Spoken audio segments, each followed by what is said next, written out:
ओम नमः शिवाय। नमस्कार मित्रों, स्वागत है आपका अपने चैनल गुरुवाणी में। जैसा कि आप सभी जानते हैं कि देवों के देव महादेव सबसे दयालु और अपने भक्तों पर कृपा करने वाले हैं। ऐसी मान्यता है कि प्रदोष के दिन शिवलिंग में शंकर पार्वती जी दोनों ही विराजमान रहते हैं। इसलिए इस दिन शिवलिंग की पूजा करने से असीम कृपा की प्राप्ति होती है।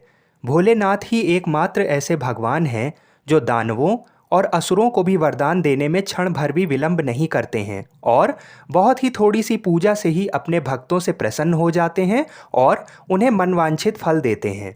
जैसा कि शास्त्रों और पुराणों में वर्णित है कि प्रदोष व्रत सभी व्रतों में श्रेष्ठ है और प्रदोष का दिन सभी दिनों में सबसे उत्तम होता है। प्रदोष व्रत में भगवान शिव और माता पार्वती की उपासना की जाती है। प्रदोष व्रत प्रत्येक मास की त्रयोदशी पर रखा जाता है। त्रयोदशी शुक्ल पक्ष में भी पड़ती है और कृष्ण पक्ष में भी पड़ती है। इस बार प्रदोष व्रत ज्येष्ठ माह के कृष्ण पक्ष में 27 मई को पड़ रहा है और दिन होगा शुक्रवार।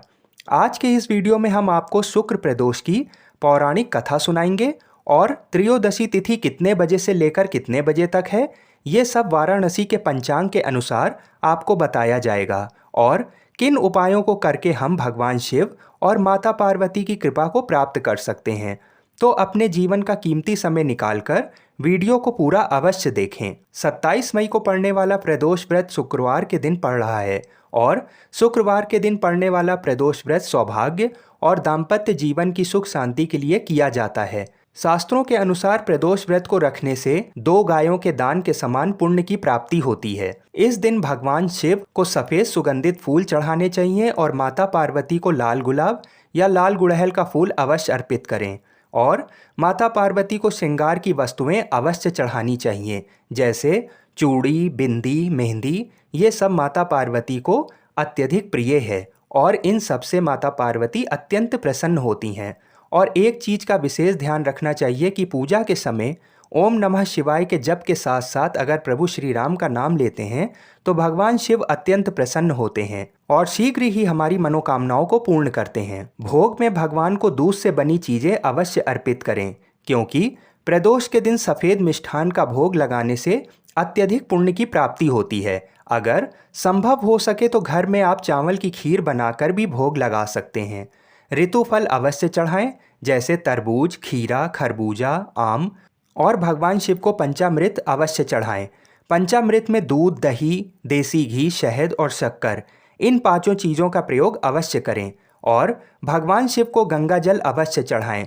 शास्त्रों में लिखा है कि भगवान शिव की पूजा बेलपत्र के बिना पूरी नहीं होती है, इसलिए भले ही सिर्फ 5, 7 या 11 बेलपत्र चढ़ाएं, लेकिन पूजा में बेलपत्र अवश्य शामिल करें और अगर आसानी से प्राप्त हो जाए तो मदार, धतूरा, भांग की पत्ती भी अवश्य चढ़ाएं।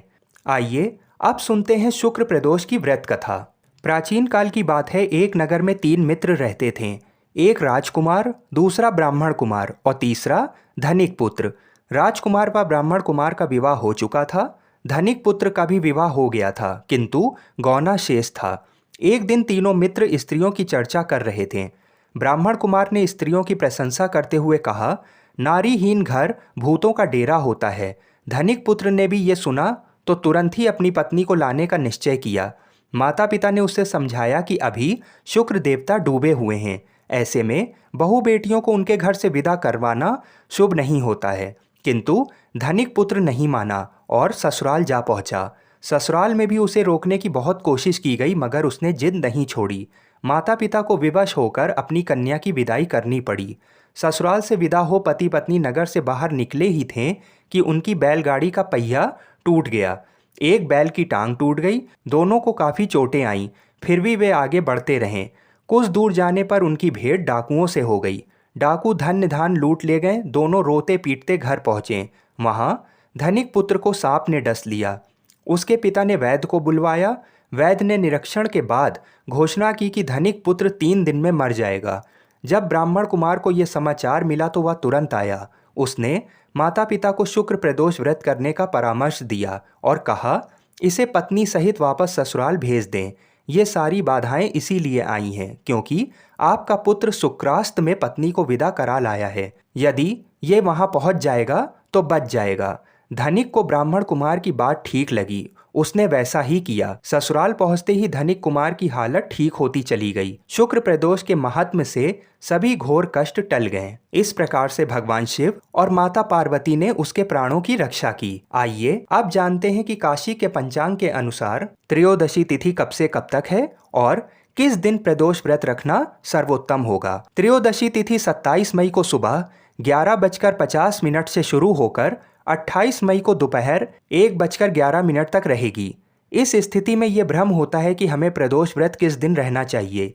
शिव पुराण में लिखा है कि प्रदोष व्रत उसी दिन रखना चाहिए जिस दिन द्वादशी और त्रयोदशी इन दोनों तिथियों का मिलन हो।